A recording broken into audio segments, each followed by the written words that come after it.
મિત્રો આજ રાધાને થોડુંક સારું થયું હે, એમાં માંડલિયું ખાધું હે, પાણી તો પીએ જ છે, આજ વધુ પાણી પીધું.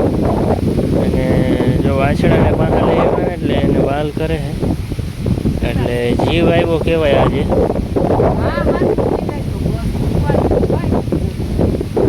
આપણે હરખી સેવા કરીએ ને એટલે હાજી થઈ જ જાય. એટલે ડૉક્ટર કહી દે કે આમાં કંઈ સારવાર ના થાય, પણ થોડોક તો જ આમ ફૂલ રિકવર નથી, થોડું ઘણું આજ રિકવર હોય 10-20% એમ કહી શકાય.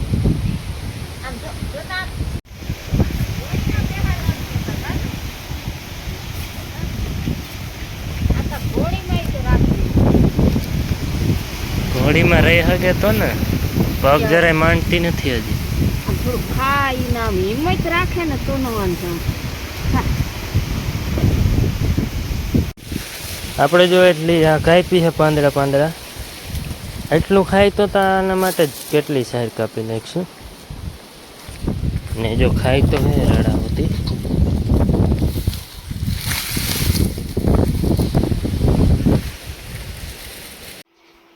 રાધાનો આપણે દેશી ઈલાજ ચાલુ છે. તેલ છે એમાં થોડુંક મીઠું નાખ્યું વગેરે તો, અને ગરમ પાણીથી માલિશ કરીએ છીએ. અત્યારે ઘોડીથી ઊભી કરી એને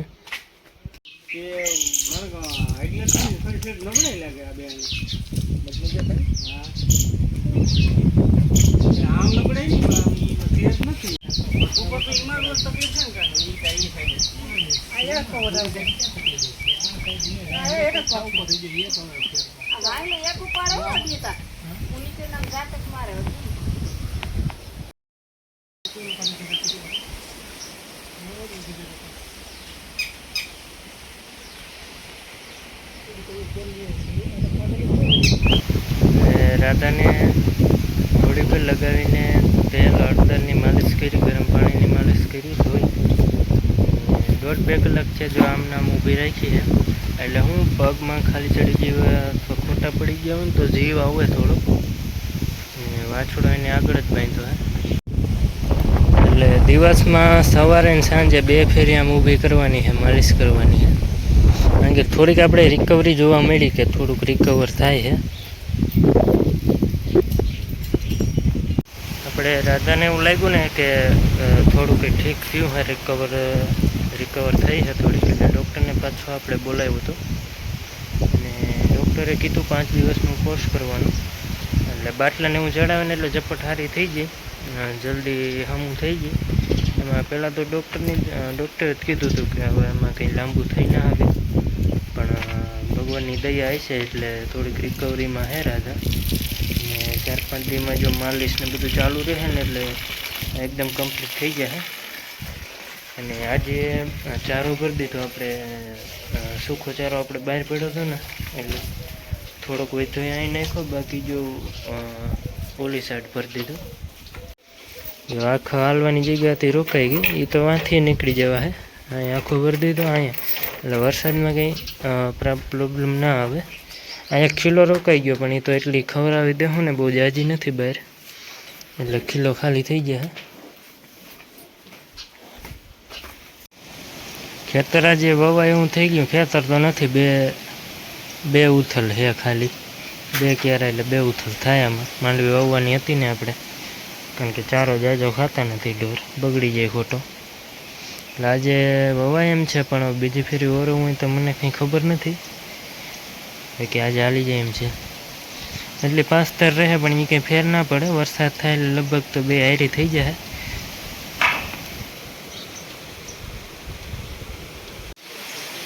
વરસાદ ચાલુ થઈ ગયો છે, વરસાદ ના કહેવાય અત્યારે તો, છાંટા ગઈ શકીએ.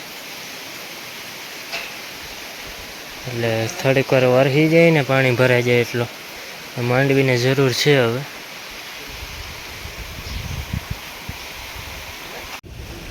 જેને ખેડૂત ભાઈઓને સૌથી વધુ વાટ હોય, આમ તો આની વાટ બધાને હોય જ, કારણ કે વરસાદ વરસે એટલે પછી નવરા થાય મને. એટલે જો અંધાર થઈ ગયો છે, અત્યારે 4 થયા અને ફૂલ પવન છે. અંધાર એટલે જોવાની અલગ જ મજા આવે. આ પહેલી વખત હોય ને ત્યારે, એટલે વરસાદ થઈ જાય ને તો મજા આવી જાય. અત્યારે માંડવીને ખાસ જરૂર છે. બાકી જો અંધારનો આપણે નજારો ઉઠાવીએ અને આપણી ગા છે ને બારે છે ને એટલે એને અંદર લેવાની આવે, કારણ કે વરસાદ આવે એટલે ગાને પલરવા તો ના દેવાય, એટલે અંદર ઢારિયામાં લઈ લઈએ. ફૂલ એટલે ફૂલ પવન અને અંધકાર થઈ ગયો હોય. રાધાને આપણે અંદર લઈ લીધી છે. હવે વરસાદની કંઈ ઉપાધિ નથી. હેઠે ડાઠિયા નાખી દીધા છે, ટેપો ભરાવી દીધો છે એ ઊભી બેહી હગે એ માટે, પણ તોય પગ હલાવીને ત્રાહી તો થઈ જ જાય છે. ટ્રેક્ટરના ચીપિયામાં લઈને અહીં લઈ આવ્યા છે હાવ ધીરે ધીરે, નકર તો ઉપાડવી કેમ.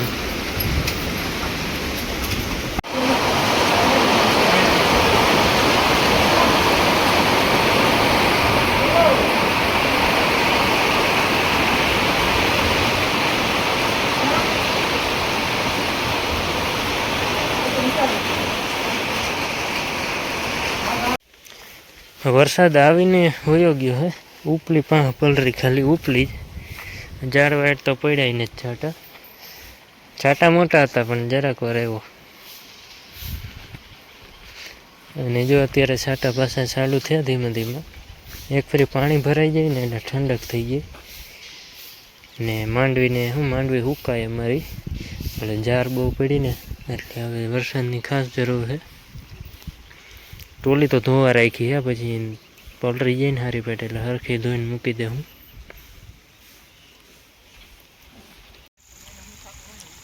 અત્યારે અમે આ રૂ લેવા આવ્યા છીએ. આ પવન બહુ હતો ને એટલે ખરી પડ્યા છે. અને ઓસીકું બનાવવામાં મજા આવે, આવું પોચું રૂ હોય.